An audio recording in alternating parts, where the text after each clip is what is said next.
I would thought we would, kind of talk about our history a little bit. What are the worms? Like Catherine Ellis was just asking, what are the worms and what's digging deeper? And what are we digging deeper for worms for? Because in January you have to dig really deep to find worms. So um, this is us, the Jazz Worms, and we started playing together. Keith is our official historian. So Keith, give us the lowdown on the date that we first played together. Um, I'm not exactly sure if it was before '84, but I know we started rehearsing in 1984, and we may have talked about it before that. And then I think the first time we actually played live was January of '85. Well, So, I'm actually you're I may correct you on that, Keith. This is Andy calling. There we did sort of like an audition at the in December, I believe, of '84 in at the Champa Bar, kind of to see if they would accept us to play in their club. And we did 5 songs, I believe. We made a demo tape. Oh, We did all that, and I believe that was in December of I don't. '84. I didn't remember that. Do you have that tape? It must exist. I don't know if I have it. My cassette. I don't even have a working cassette deck at this point. I think it's a very scattered. I have like a huge box full of cassettes. I don't know what they all are. It's years and years and years of I think we cassettes. did that "Mean to Me" arrangement on that one. Yeah, your host came up with that one, Was that your? and we might have done Chapulta Walk on that one. Uh, I think we did "Don't Wait Up." Yeah, that would have been Ron's tune, right? Yeah. I got rhythm tune, Oh basically. yeah, with an extra A section. Right. Yeah. I'm still trying to get over the trauma of that. Don't tell Ron that. Well, we're all hanging, and I think Mark and I started playing in '81, maybe. So this is our 40th anniversary of playing this year. I think is that right, Mark? I think. But Mark, Simon, and I've been playing together for like 40 years. Um, you know, we played a lot at the Burnsley and El Chapultepec. Like, I think we played a lot at El Chapultepec in the early days, and Josefina's and some other stuff we would do um, with different bands. And um, I knew we. I think we knew that we wanted to do something together. Um, we're still doing stuff together. We just never really stopped doing stuff together. And I'd gone to DU with Ron Miles and Keith. Like started going to school with Ron. I think around that same time, like '81. And Keith, I remember. I think I played my first gig with Keith in '79, and we were playing Christmas songs at the North Glen Mall. Does that sound right, Keith? Yeah, I thought we met a few years before that, but yeah, Oh, well, I yeah. sort Maybe we met a couple. Yeah, but I think '79. The first time we played together. Maybe the first gig we played. yeah, maybe. I, Are you sure it was Christmas tunes? oh I yeah, it thought was it was Christmas like too. Hanukkah stuff, No, Jewish. that's what the funny thing. That's really funny too, because it was Christmas songs. And it's with Keith, the king of Christmas. Um, and I guess, like Keith, I remember, like hanging out before I was 21. We spent a lot of years together before I was 21, because I know that those jam sessions were at the BBC with Billy Tolles, and they kept throwing me out. I was trying to go in there and trying to carve me, and they kept throwing me out. And then I remember one time I was going to this grand scheme of wearing your glasses, so I would be in disguise. They wouldn't recognize me, and surely I'd look old enough, and they wouldn't carve me. So Keith let me use his glasses, and uh, yeah, they threw me out. Anyway, but that's how badly we wanted to play jazz. that's how badly I wanted to play jazz with other, and how much I wanted to learn with other people in the community. And and this was all in Denver. This all happened, in Denver. So, I was born here. Were you born here, Keith? Yes. Yeah. Yeah. And of course, Andy is like the world traveler, man. He's from everywhere. Uh, So, and I started to play with you guys a little later because, well, I played with Mark before I played with any of you because we were in a group. We were backing some vocalists. We were their trio. That was in '78, the year I graduated from college, from the University of Colorado. Go Buffs. Anyway, so then came the Jazz Showcase, this crazy thing that Mark Diamond and I had going in Boulder at the Boulderado. I was living in Boulder. I lived in Boulder for many, many years. And we hired Paul within a year of our inception, which was '82. So in '83, we started to hire Paul. Only Fridays were the day the drums were allowed. We had different, because they figured, oh, it's a noisy day, we can do that on the weekend. But otherwise, drums were not allowed in the Boulderado. And so we had saxophone players, and we started to hire Keith and a bunch of other people, Mark Klagstad too, the guitarist. And so that was that. And I don't know how I ended up in the Worms, but I guess default, I don't know. But I knew you all. I knew you all except Ron. I did not know Ron. Yeah, so that's Mark was like a big kind of glue for us. So I was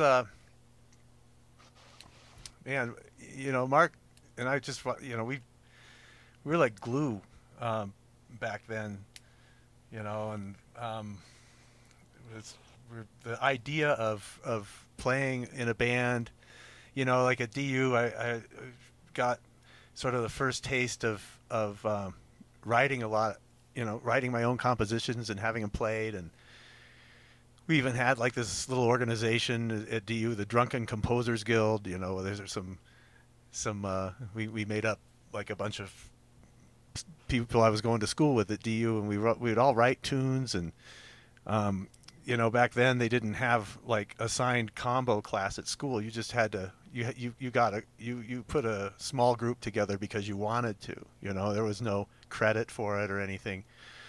So I was in a number of small groups at DU, like 81, 82, and got a taste of like having composing and hearing that, and it was so exciting to hear people play something that I wrote, and Mark I knew he was writing some tunes, and the idea was just going to be like, let's put a band together and write and play each other's stuff. At the first we were playing a couple of tunes, like regular tunes, but it quickly evolved into like sort of a collective of composers, and we were all part of that scene, and we were just so full of reckless abandon, man. Like it was just a group of people.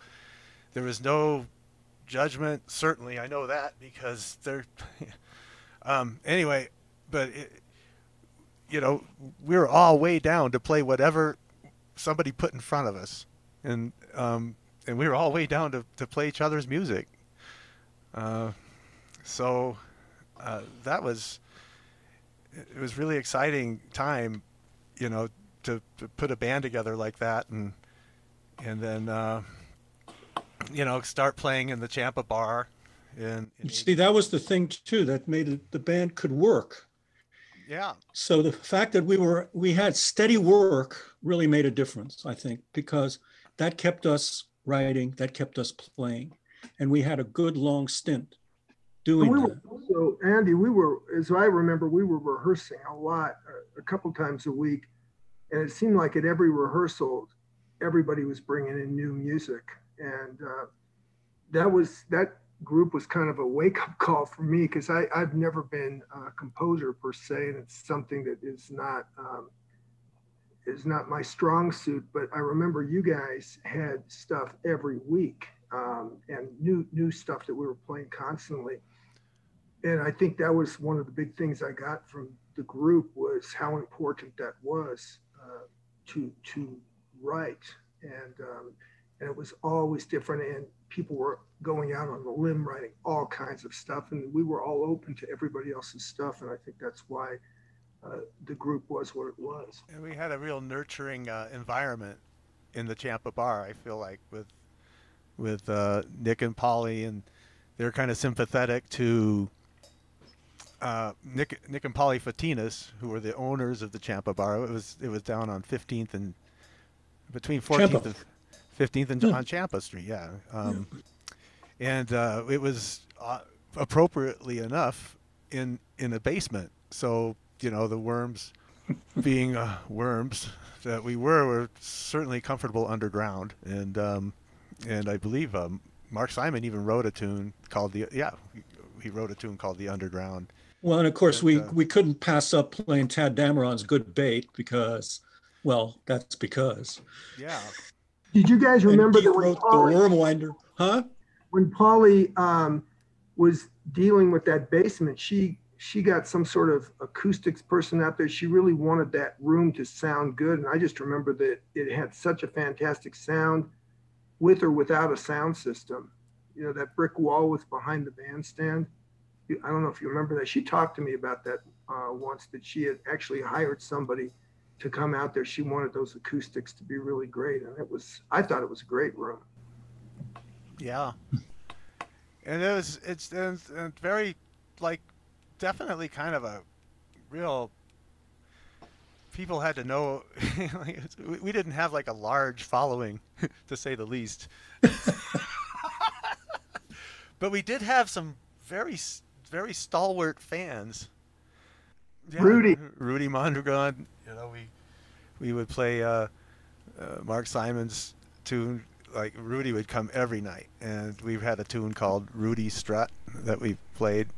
He's still around, Paul. Wow, yeah. That's amazing.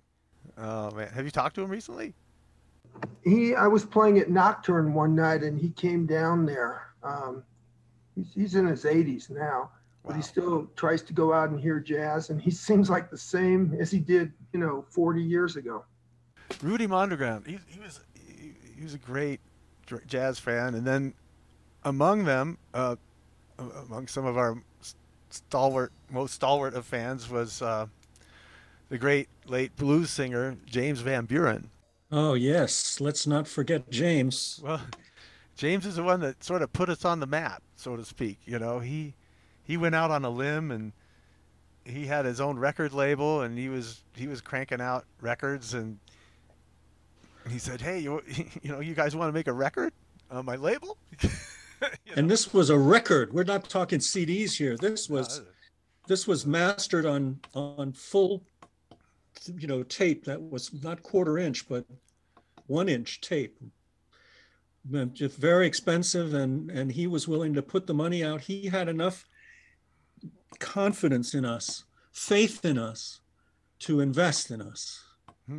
And with nothing to gain except maybe fame and fortune. Yeah, he for all of us. He really liked our music. He saw how much of a following we had, and it's just like, but he really dug the music. He stuck with us because he really liked the music. Well, I was just saying, Mark, I think is it our 40th year of playing together? If we play this year, which I think we're gonna. Yeah, we haven't played this year yet. Yeah, you guys remember all these details and all these numbers, and I think it was 81. Years. It's like all I know is I love you guys, and it's awesome to play music with you and make another record after how many 30 years? That was quite a space between albums, wasn't it? Yeah. Yeah, all these details. I mean, Keith, your list of all of our recordings was like, oh my God, how did you do that? But you had to listen to everything, or how How did you organize all that? Did you actually have to listen to everything, Keith? I did it as I think I must have recorded those on the gig, and I came home, I listened to it and labeled it and cataloged it. Oh, you did it from the get-go. Yeah. See, like Andy said, I have a box full of Worms tapes. Yeah, you guys gotta get over that thing and start labeling. You know, when you do the stuff as you go along. Hey, didn't somebody write a tune called Label It? Yeah. I think somebody did. That's Keith's tune. That's a different thing. That's my father. My father, who turned 99 3 days ago. That was for him. His Jewish name was Label, and it was for him. And you know, he didn't care about any of that stuff anyway. And you know, he's completely whatever. You know, but that was for my father. Okay. Hey, Paul, can I say something before I forget? You know, you were talking about, Andy was talking about the recording, and it might be interesting for people to hear this, maybe not. If it's not interesting, just fake it, pretend like it is. But, you know, like now you can just kind of let tape roll. But like Andy said, tape was really expensive. And I can remember it seemed like on your tune, Mark, on Gen Z, it seemed like we did a lot of takes of that tune, and there were others too that we did. And I think, didn't we just keep just erasing over because we couldn't afford to have multiple takes? So, I mean, wouldn't you love to hear those takes of all those tunes that? Probably not. Well, I'd like to tell for a fact that Dark was done in one take. I know that. Yeah, okay, yeah, yeah, I know, but there were a bunch of others that weren't. And oh yeah, like we can't hear those because, and it's only because of the price of the tape. We had to keep erasing over the tape. So we do a take. Well, do we think we can do it better? Because we're going to erase over this. I remember that from the session. It was it was the 2-inch, right? Colorado Sound. Yeah. You're right. Yeah. Yeah, it was just a stressful thing. Like today, you know, well, let's just do another one, but let's keep that one, and it's no extra cost. But back then, that was like $150 a reel. Yeah. 2-inch tape. Oh, and then also what's great is that, you know, there's a cassette of it. We did vinyl and we did a cassette, and the cassette had a bonus track, and we only had a certain amount of tape left. So that song, which was actually dedicated to, you know, the woman, a champ of the bar there, Polly, we had to play it faster because we tried to do it at the tempo that it's Paul's tune that wanted to, and we ran out of tape, so we had to play it faster. So it's kind of it's got a little edge to it because of that. It keeps getting faster to fit on the tape. And the other issue that came to bear that we knew is that it wasn't going to fit on a record. So it was that. It didn't make the cut on the vinyl, and it's okay. You can just kind of hear the urgency of trying to fit that tune on the record. It just keeps getting faster and faster. It's kind of funny. And that's your windshield wipers, right? Wasn't that the windshield wipers? Wasn't that your windshield wiper of your car? Do you remember? You remember those windshield wipers? Like I think that's what it was. On the '66 Bel Air. I never heard that. I forgot about the windshield. I think that's right, because they squeak. They go boop, boop, boop, like that. Yeah. I guess that was it. Maybe we should listen to a little bit of that tune.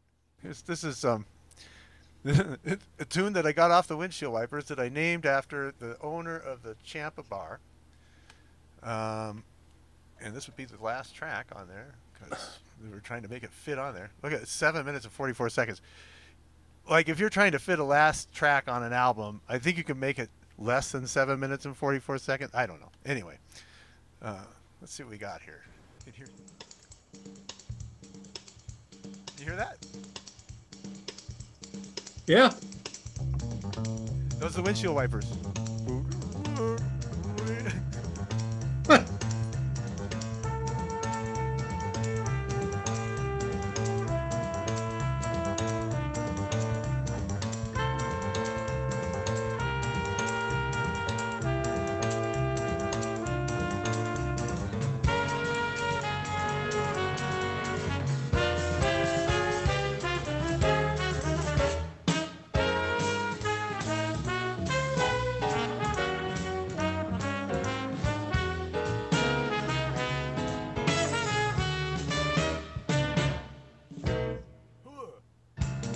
Ooh.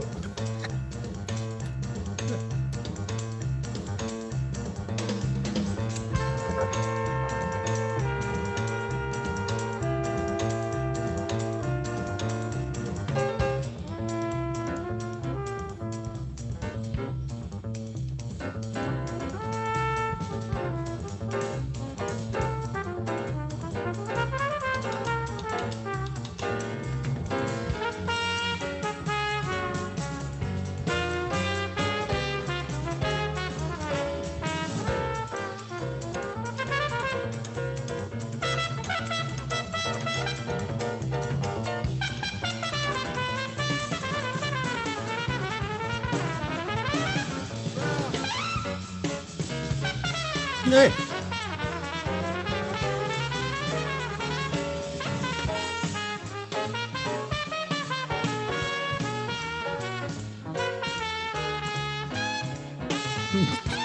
Trying to get pretty.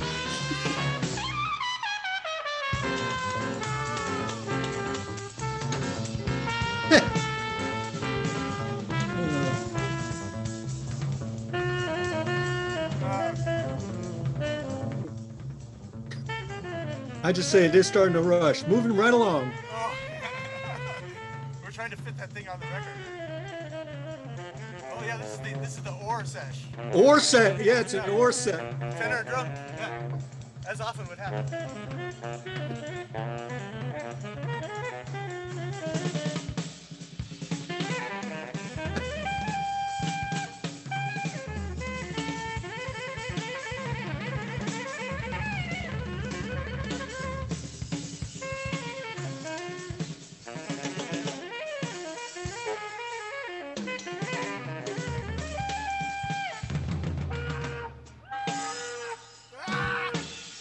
Yeah, go Keith. Oh.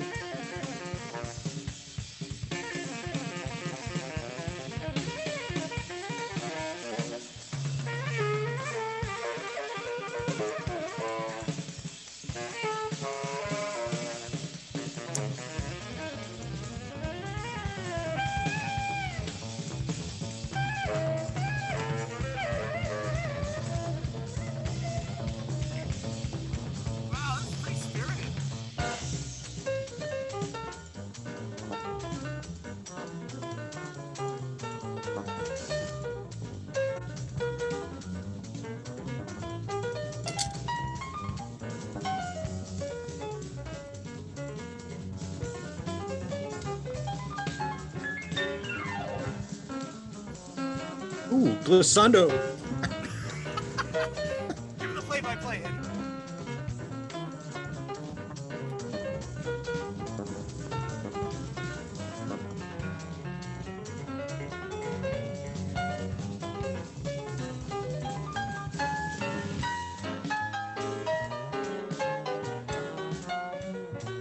Yeah.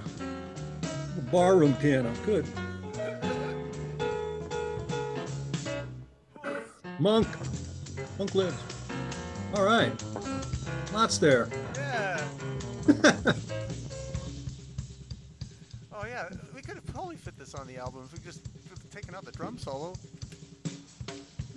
Actually, no, it's oh yes, 46. It fit on one side of a cassette. The whole album fit on one side of a cassette. So that's 45 minutes. Plus another minute and a half, 46 and a half it was probably. So this is a really interesting experience.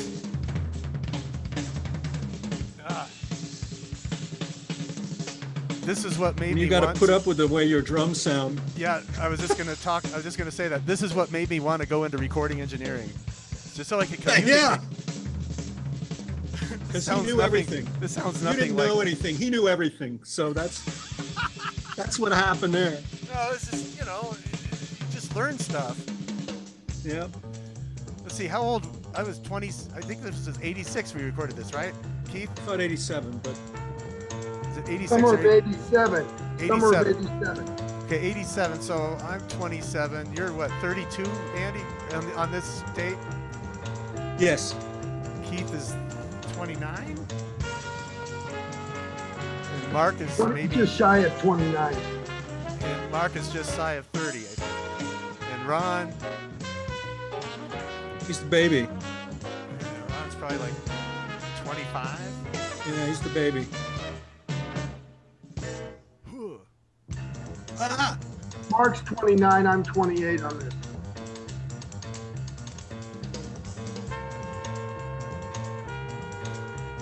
Oh, this is The beat goes on. yeah, we're gonna get into some beat goes on. Yeah.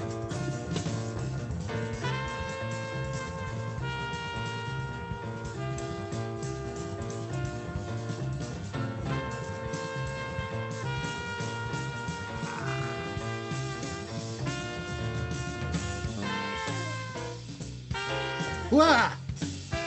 Wah! Wah! Everyone!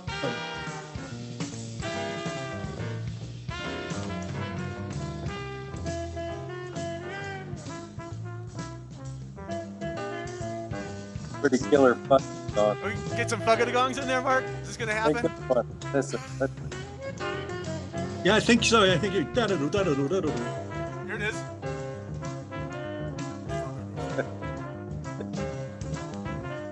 yeah. It's gonna go down.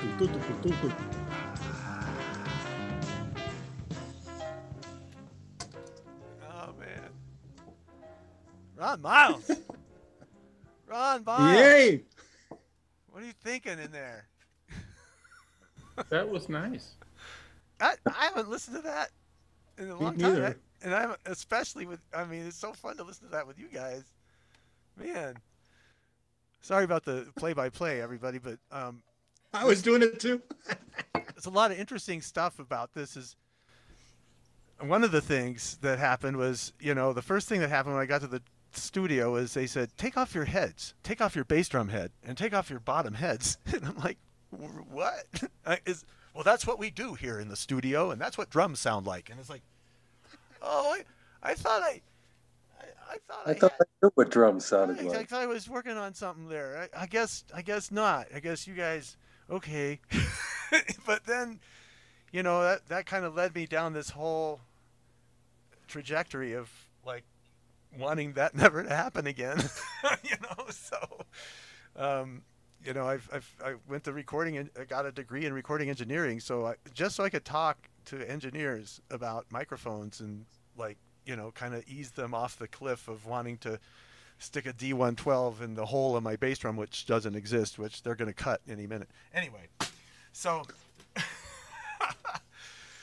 oh man, but it was fun to listen to that. And Ron, man, jeez. It's like, that was a spirited solo. Yeah, It sure was. everybody had a spirited solo. Everybody. Keith was killing ducks over there. Keith, so that was like, you know, so the reason, so like we had this album coming out, and then we had to go get promo pictures. So, you know, we have this is like, I should take it out of the glass so you can, but man, this is like, yeah, we were serious, man.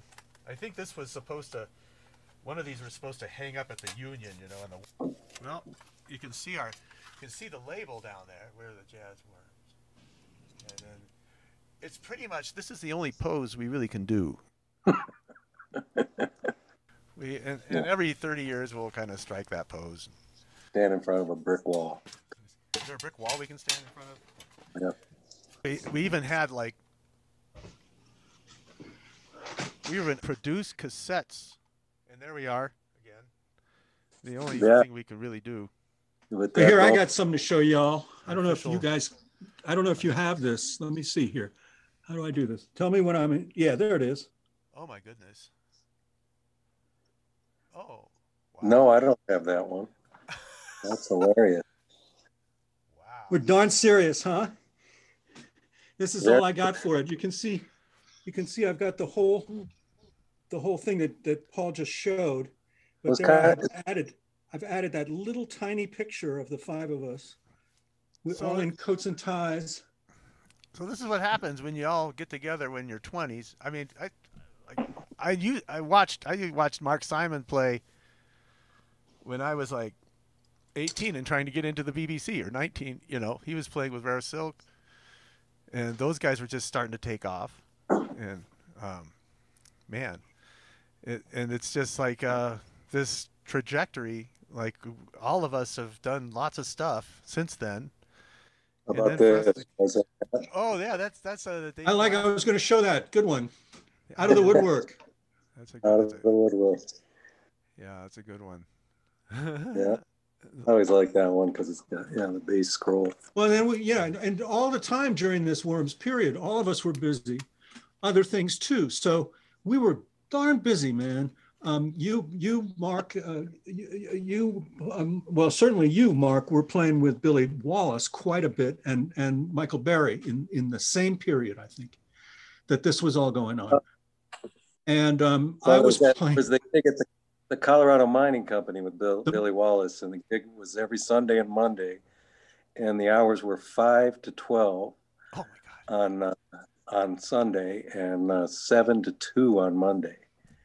And they stayed open till the very end. They'd bring in these little hamburgers at the end, so all the drunk people would, you know, not they needed a little food in their system. But yeah, that was the gig. It was every Sunday and Monday, so I was getting some chops. I was learning so much from Billy. A lot of songs too. A lot of songs. And how to hear the changes and how to understand, you know, the right bass notes to play and what not to play. And he was very particular about that stuff with drummers as well. He was, but you know, when I look back on it, I might have been kind of had an attitude. I'm this young whippersnapper coming up. Who's this dude telling me, you know? But you know, now that I look back on it now, it's just like, oh wow, and this guy was a huge part of my growth as a musician. And I was playing with Billy, and then what else was I doing? And then Paul was working with Ruthie and Larry and Phil Urso. That was another group that was going on simultaneously. Right, yeah, Phil Urso was in town. I got to play with that group a few times. It was great. Yeah, Phil Urso. Yeah, that was kind of like my main gig. You know, we were playing everywhere. And then there was Charla, I mean, Charla you guys. Babbitt. Right. Both of you were doing quite a bit with Charla together. I played with Charla and you guys a lot. Yeah, you did. Yeah. The Venus and the Brat Skiller. Right. There was Charlie Z was around, and I remember you doing quite a few of those. Yeah. Yeah. You know, you were. And then I had that mezzanine gig for 5 nights a week. You know, that was just also, I mean, just constantly playing. This was like a pretty rich period for jazz in Denver, like the early. And for 80s. us, I think there was probably I think we counted at that time, like about 70 clubs that had jazz during, like, it was thick. And this is in the 80s, you know, like this is like Denver's always been like kind of like this hotbed of stuff going on, you know, like a lot of great musicians kind of settle here. And man, I'm so grateful for Billy Wallace, Billy Tolles, and Phil Urso, and Tolles, yeah, those guys sticking around, man. Like they could have gone anywhere and done that. And you know, Paul, don't forget all those guys. You know, Billy Tolles, I think, was on. He was with Dexter Gordon in what was the big band? Billy Eckstein. Billy Eckstein. He was in with Dexter. Billy Wallace, you know, played with Clifford Brown and Sonny Rollins and so many different people. I mean, these guys. Max Roach. Yeah, and Phil Urso was, of course, on one of those old great Chet Baker records. So these guys had already been somewhere and were, I mean, they played with the top guys, and then they were here, and we had access to them, which was really an incredible gift. It was like the natural progression of the carrier wave, you know, from the master to the, you know, to the student to the what. It just kept going, you know, because those guys, it's like they're living vassals of all this jazz knowledge. And like I always feel like everybody that you've ever played with is in here, you know, and it'll never go away. You'll always have that. And when you play with somebody else, you give that other person all that stuff that you have in there, and then they have that too. So Billy Tolles, Billy Wallace, you know, like, man, like Herbie, I have to mention another huge influence was Ellen Rucker. During that time, I was also playing a lot with Ellen, and she was one of the first people to hire me. I was 20 years old. I played with her at Clyde's Pub, of all places, after Paul Warburton had left. But I just want to say Ellen Rucker, too, is one of those people that was always on the jazz scene and always really highly respected. And Ellen was very supportive of me, which was at a time when I was feeling kind of a lot of, you know, just insecurity, let's put it. And she just quietly was sitting in the back of a room somewhere where I was playing. It wasn't very well attended. And after the set, she came over to me and just said, "Hi, I'm Ellen Rucker, and you're really nice, really enjoy your playing." And I'm like, wow, what an honor, you know. She was also that, you know, even to me as a pianist, I owe a lot to her in a way, because she made me feel a lot more confident about myself. Yeah, Ellen was, Yes. These guys were all so generous with their time and with, you know, just, I remember sitting in the back of the BBC, like, you know, in the very, very back, in the back of the line of the jam session, as it would come, you know, there was this whole big room that was like 20 people deep. And then in the very, very corner, there's this turret, you know, that you could sit in. And, you know, like Nat Yarborough is sitting back there. He's on the gig, but there's like 1,000 drummers. And, you know, I just remember one night I was just back there with Nat, and he says, "Hey, man, you read limbs?" You know, I said, "Well, yeah, I'll try." And he says, "Hey, do this," you know, and he just starts playing some stuff. And it's like, oh, man, it was just so genuine and authentic, you know, and everybody's just wants you to, they just want to give, you know, everything they have to you all the time, you know. And that's kind of the spirit of how we learned how to play, you know, with all these great people. Paul, you know, sorry, you know, somebody who was really giving, who really was looking out. I mean, he was doing, in some ways, kind of the stuff that you're doing today, was Milt Cannon with the Jazz March. Well, yeah. You remember that? I mean, he was really getting kids into, not to mention, he was like an unbelievably brilliant player. But he was kind of doing, I kind of think of it as kind of similar, maybe not as scientific and as widespread as you are right now, but he was doing that kind of thing back in the 70s and 80s, you know, with young people. You remember that? Did you ever go there? They'd have those sessions till like 6 a.m. Yeah, I remember. Yeah. The thing about Nat too. Nat was one of the very first people who ever, I mean, he was forming a band, and the piano player was John Parsons. Do you remember him? Oh gosh, was he good? John. Yeah. Gosh, was he good? And actually wanted me to be in his band, you know, and so I just remember that was really a long time ago. So that predates, I think, everybody, even Billy Wallace. So, but Nat was awesome. Joe Keel is another one we have to mention. Oh man, yeah, Joe. Definitely. Oh, Joe. And all that stuff, you know, like we're in our 20s and all those bands are going on at once, and we're playing in like, I don't know, I've probably been playing half of them, 5 or 6 of them, you know. Yeah. And all, you know, and just piecing a career together, you know, or piecing at least survival. I think it was more like survival than a career. Yeah. Oh man. Obviously. But that's kind of like the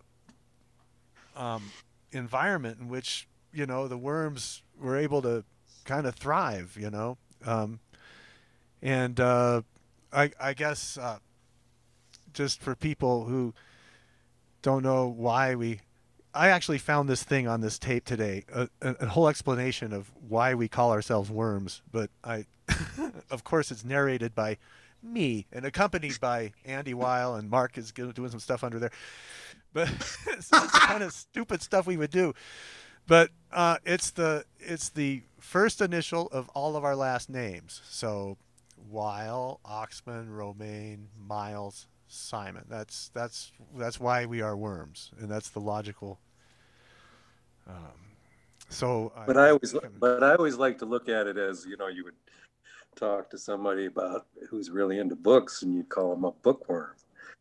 You know, so you could also look at it that way. We were really into jazz, so we were the JazzWORMs. So well, and you could actually take it literally I as well. also thought, because we were sort of the youngins, that, you know, these other guys were all getting all the accolades. So we were sort of at the bottom of the heap. That's what made us sort of, I always felt, well, we're kind of worms down there at the bottom, and just striving to get better. We were proud to be the lowest of the low. We were upstarts. We were upstarts. But man, we came at it with reckless swinging abandon, man. And I thought I'd just drop the needle in the middle of one of Mark's tunes from one of our early, from our beginning days, and just kind of give everybody an idea of, like, you know, what we sounded like in the club. Now, these recordings are really kind of like, I take full responsibility for what they sound like. I recorded everything through like the slap echo thing. It was like really cool. It was before I got my recording engineering degree, and I was learning stuff by doing it wrong. So all of our live recordings that I did off of the board have this really funny sound to them. So that's what that is. And I just transferred these today to digital. So this is kind of some funny. There's some stuff going, like a lot of hiss and stuff, but I think you can kind of get the essence of, you can still hear us swinging through all that stuff. So this is a tune that Mark wrote. You know what I'm going to play, Mark? Here's Worms. I think Best so. of Worms, 86. There it is.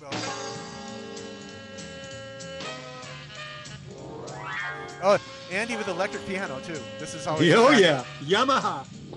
Really, really primitive one.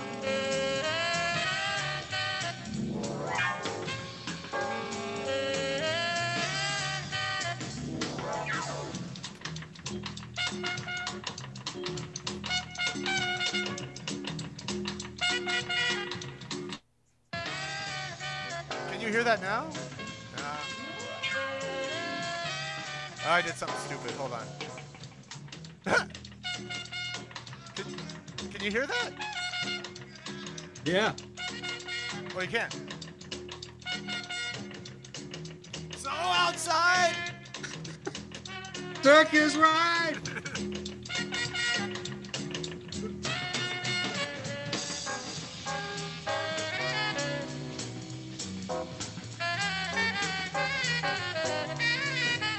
Just swinging, man.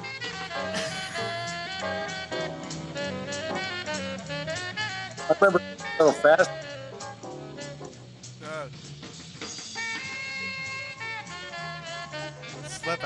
Slap echo. It's just... And this is like a 15-minute long tune. Here we are at like 9 minutes into this tune.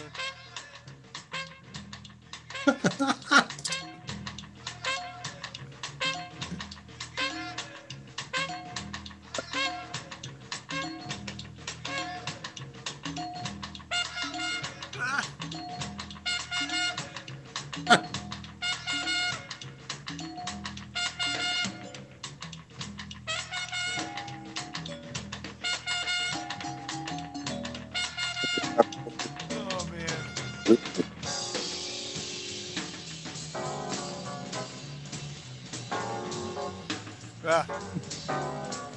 So anyway, that's Mark Simon's tune. One of the other things that was kind of cool about this band was that not only did we each write our own stuff, but sometimes like we would just kind of add something to someone else's tune. So I remember, Mark, you wrote a song that we would end, I think usually often sets with it. And I decided to add a little part to it. So it had a real contrast. It was sort of a Austrian sort of 12 tonal sort of thing that I added, but there was that. And then there was Paul's idea of us all collaborating on a piece. And I don't know how many of us managed to succeed at that, but I know I contributed to that one. Yeah, that was a little later when not this configuration. Right, it was still Worms though. And also there was always improvements. I mean, like I'd bring a tune in or something, and it would kind of evolve. I mean, from what I'd written, it would be like, well, why don't we just do this instead? Or why don't we just leave a little rest here and change? And I'm like, yeah, great. That really helped a lot. Thanks, whoever had. And that was also a really cool thing about this band. We were very, as Keith said, we're very open to each other and each other's ideas. And it made a real difference. I mean, there wasn't like, well, I'm the guy and you are doing what I'm telling you. It wasn't that at all. It was such a collaborative band. It was a mission from the beginning. Let's do original music and let's everybody write. Let's do it. Yeah. And that stayed that way. Yeah. And there weren't very many bands like us in Denver at the time. Very few. There weren't Parameters, any. maybe. No, there Parameters, maybe. Well, but that predated the Worms. Yeah, that was right before it. I guess it might have still been around. Yeah. But, yeah, they're doing a few, but they're kind of fizzling, and we got Dwelling. We took some of their music. Yeah, we got Bob Gillis's stuff. Oh, we got a Bob tune, yeah. But that's right. They were doing a lot of original stuff as well. They're kind of setting that. They're kind of, Chuck Snyder and Bob Gillis and Steve. Oh, Gaskin. they were all great posers. And of course, then there was Fred as well. Lee Let's not forget Fred Hess, huh? I mean, also busy with Ron. Yeah, Fred. Had one of his first trios, Ron Miles' trio, was with myself and Mark Fuller on drums, and we did an album called Distance for Safety, and that was kind of the birth of Ron's trio stuff that he was doing at the time. But Fred Hess. So there was a little bit going on, but a lot of it was still just we were playing a lot of standards otherwise and bebop. Well, Spike was at that time too. Spike Robinson. We were also, and all of us, at least, the three of us certainly. We were all involved with Spike. He didn't like the Worms. A bunch of those older guys, I don't think did. Yeah, and Jerry Krantz at Chapultepec, especially. You got to tell that story. So you got to tell that story. So the only way, I was setting up my drums at the Pack, in the afternoon, as I sometimes would, and the only phone that worked, the phone at the Chapultepec was a pay phone that hung on the wall right next to the door, So that's the number you had to pay to call out, and that was the Chapultepec phone. And so, it's ringing, and Jerry Krantz is the owner, and he had a specific way of talking, but he answered the phone as he often does. He goes, Chapultepec. And there's a long silence, and he goes, yeah, it's a band called the JazzWORMS, but don't come down because they're terrible. Yeah, he actually told people not to go to the Chapultepec to listen to us. His own club. That was we were doing a double bill with James, I remember. Yeah. We'd play and then he'd come up. You guys remember, do you remember he took us in that back room and really chewed us out about, you want to play like this, you can play at home in your garage. If you play here, though, he wanted to hear indoors music or something. Do you remember that? And I remember looking at Ron. I said, what do we do outside now? music. Yeah. Outdoors music. Outdoors, yeah. I said to Ron, because he chewed us out. And then he said he didn't want to hear that music anymore. And I said to Ron, what are we doing now? And Ron said, we just keep doing what we do. And then Jerry stopped coming down to the club. He just didn't show up. He didn't show up, but we never got fired. We were there for like 3 months. 3 months, I think. But he never hired us back. He never showed up for our nights. He just wouldn't come anymore. Oh, God, he hated us. Yeah, he was making money, so what the hell? Yeah. So I know that I knew that this hour would go by really fast. If anybody has, I know somebody had one earlier, and we were just kind of getting things going. We got a vibe now. I mean, I'd like to hear how the new album came about and when you guys decided to do that, or maybe you're talking about that more next time. I don't know. Yeah, I think we're going to be doing it in 2 weeks, and kind of going from like, this is how we all sort of got together, man. We've been playing, some of us for over 40 years, and have known each other Well, Andy, I guess I've known you the least amount of time, only it's 37, I think, 38, coming up on 38. But Ron, man, we were playing at DU and in 81, so that's 40 years, man. Can you believe that? Yeah, and Mark and I, 70, 78. I Can was go back that far. 21 years old when I started playing with Ron. 21 when I started playing with Mark. Man. So that's a kind of like when we have these kids that are getting together and playing jazz, you know, and they look at each other.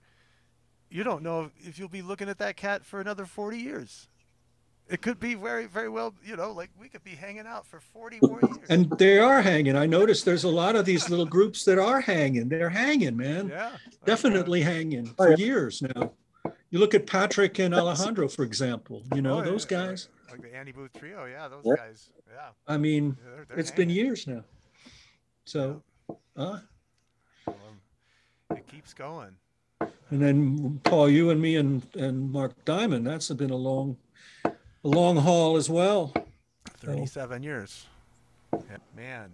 I mean, this is so cool. Like all this creativity happening, and I this is kind of cool. It's a cool band because it covers so much jazz history right here in Denver. People wouldn't think that there's that much jazz history, but there's a lot. There's a lot. We're all family here, man, and that's a beautiful thing. We're gonna keep the party going in a couple weeks. There is a new record. That's, you know, and it's coming out. Heard of the Miles Davis records, Cooking, Steaming, Working? Well, this is a Worms album. It's called Squirmin'.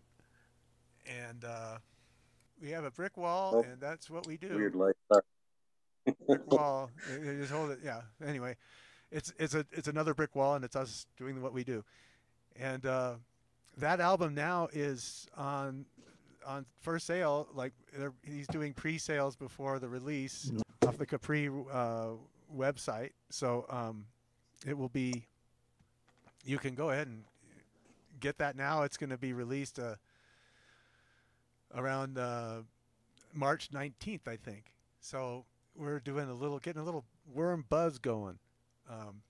And I think we even might have a gig in March at MFP doing a live stream from the studio. So that goes along with all of this stuff. Well, it's been really cool for me to hear about like people who I consider my heroes, like talking about when they were my age. So I really appreciate hearing all of that. And it's cool to get that historical look at the Denver scene, you know. And I just want to thank the Worms again for hanging tonight.